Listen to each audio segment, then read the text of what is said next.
Assalamualaikum warahmatullahi wabarakatuh. Saya Arsel Andriantoro dari kelas 11 IPA 3 ingin menjelaskan tentang kedatangan bangsa Belanda ke Indonesia dan terbentuknya VOC. Indonesia adalah negara yang kaya akan sumber daya alam. Potensi kekayaan alamnya sangat luar biasa. Hal inilah yang membuat banyak bangsa dari penjuru dunia datang ke Indonesia untuk mencari bahan-bahan rempah. Belanda adalah penjajah yang paling lama berkuasa di Indonesia. Mereka menjajah di Indonesia selama sekitar 350 tahun. Awal kedatangan Belanda datang pertama kali ke Indonesia pada tanggal 22 Juni 1596. Mereka mendarat di pelabuhan Banten setelah berlayar di lautan selama 14 bulan. Armada Belanda ini dipimpin oleh Cornelis de Houtman. Semula kedatangan mereka ini disambut baik oleh penduduk Banten.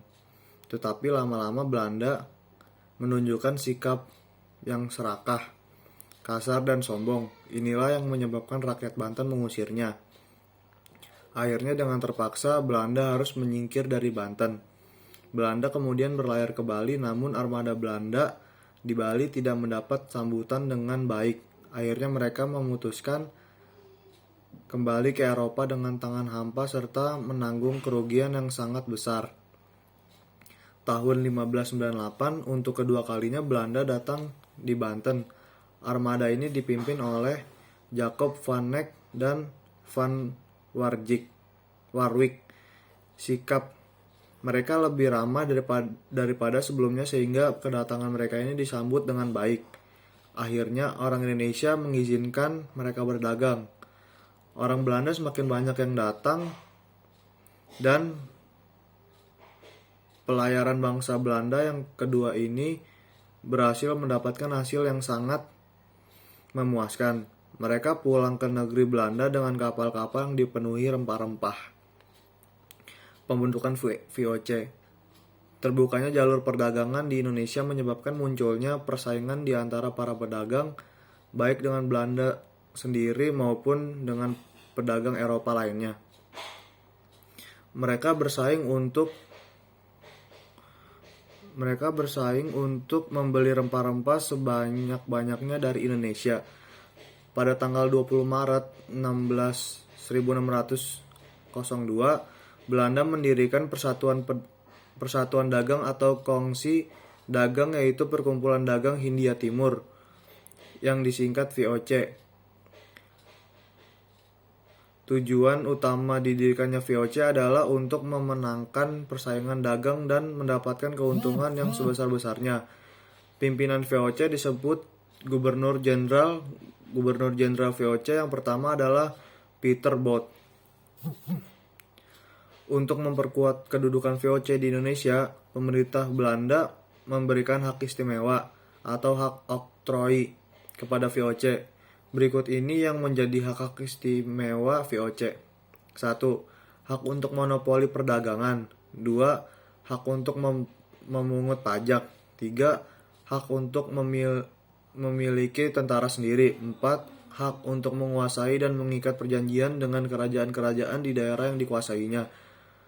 5. Hak untuk mencetak dan mengeluarkan uang sendiri. 6. Hak untuk mengumumkan perang dengan negara lain. 7. Hak untuk mengadakan pemerintahan sendiri. Setelah berhasil mendirikan organisasi VOC, kelompok pedagang Belanda menjadi semakin tertarik untuk menguasai daerah-daerah Nusantara. Awalnya kegiatan VOC hanya berdagang saja, akan tetapi lama-lama VOC berusaha menguasai perdagangan monopoli untuk mewujudkan maksud tersebut. VOC membentuk tentara pasukan, mencetak uang sendiri, dan mengadakan perjanjian dengan raja setempat. Di Maluku, VOC melakukan aktivitas pelayaran hongi atau patroli laut untuk mengawasi rakyat Maluku agar tidak menjual rempah-rempah kepada pedagang lain. Untuk mempertahankan harga, VOC juga memerintahkan penebangan pohon rempah-rempah milik rakyat. VOC memberikan hukum berat kepada rakyat yang melanggar aturan monopoli. Pusat-pusat perdagangan yang berhasil dikuasai VOC adalah Ambon, Jayakarta, dan Banda. Pusat perdagangan Jayakarta direbut Belanda pada masa Gubernur Jenderal Jan Pieter Zoon. Ia pun mengganti nama Jayakarta menjadi Batavia.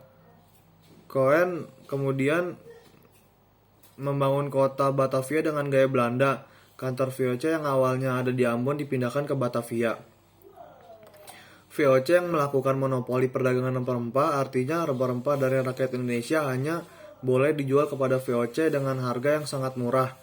Tindakan ini sangat merugikan rakyat Indonesia. Monopoli perdagangan VOC dilakukan dengan cara kekerasan terhadap penduduk yang berasal dari daerah penghasil rempah-rempah di Indonesia. Selain itu, mereka juga melarang dan mengancam orang-orang bukan Belanda apabila ingin berdagang dengan para penduduk lokal dari daerah penghasil rempah-rempah. Misalnya saja saat para penduduk Banda mencoba menjual biji pala kepada orang Inggris, Belanda menyerang dan membunuh semua penduduk Banda tersebut. Akhirnya Belanda memutuskan untuk mengisi daerah Banda dengan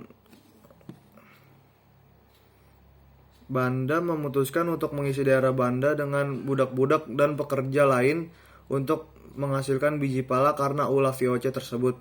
Mereka harus menghadapi masalah politik dan berperang dengan para pemimpin di daerah Banten dan Mataram.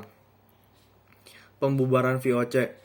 Pada awal abad ke-18, keadaan mulai berubah. Perdagangan rempah-rempah tidak lagi banyak menguntungkan Indonesia, tidak lagi menjadi satu-satunya penghasil cengkih, lada, dan pala karena negara-negara pedagang rempah-rempah menjadi kurang setelah hampir 200 tahun berkuasa di Indonesia. VOC mengalami kebangkrutan.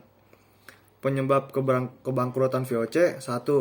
Banyak pejabat VOC melakukan korupsi dan hidup mewah. 2. VOC harus menanggung biaya perang yang sangat besar. 3. Kalah bersaing dengan pedagang Inggris dan Prancis. 4. Para pegawai VOC melakukan perdagangan gelap. 5. Hutang VOC yang semakin menumpuk. Pada tanggal 31 Desember 1799, akhirnya VOC resmi dibubarkan oleh pemerintah Belanda pada tanggal 1 Januari 1800. Kekuasaan VOC di Indonesia digantikan langsung oleh pihak pemerintah Kerajaan Belanda. Semua hutang VOC ditanggung oleh Kerajaan Belanda. Sejak saat itulah Indonesia diperintah langsung oleh pemerintah Belanda.